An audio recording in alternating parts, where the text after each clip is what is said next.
I purchased a couple of moonflower vines from a local store which had plenty of blooms at the time.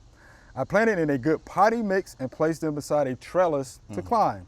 Since then, all I get is plenty of vine growth, but no blooms.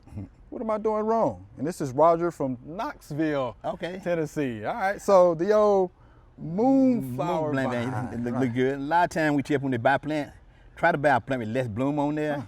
And then a lot of things he probably doing though is giving a whole lot of nitrogen fertilizer.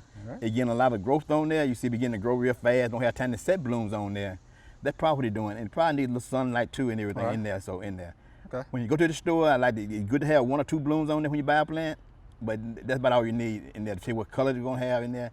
But then get one to get a lot of buds on there. But probably, and hold back on that nitrogen fertilizer. Hold back, They probably need more like phosphorus and potassium something in there to get that good strong root system and help put on a lot more blooms in there.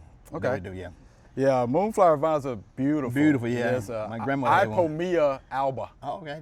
Is what that is. Yeah, alba means white. Yeah, so I actually like the vines. It's very beautiful. A lot of people, of course, you know, some master gardeners that told me this before, they actually grow them in smaller pots to force the blooms. Because they actually don't bloom until midsummer, late summer into the fall. So late summer into the fall if they're in pots, but they're in smaller pots to force the bloom.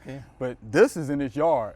So the thing about it is full sun. Full sun, need full sun. Need full sun for the blooms. Hold back on the nitrogen fertilizer. Hold back on the nitrogen fertilizer. Probably needs phosphorus for the potassium. You know, for the blooms, for sure. A lot of water. A lot of water. Yeah, a lot of water. A lot of water. water. Time of the year. Yeah, and then put a little organic material around the roots, a little compost. That'll help as well. Working into the soil around there. Working into the soil. That'd be good. Yeah. I think it should be fine. Yeah, so that's good. Keep the compost soil in there. Keep that nitrogen in there. Make sure the soil drain well. Hope you enjoyed the video. We would love to get more questions from you. So be sure to leave us some comments.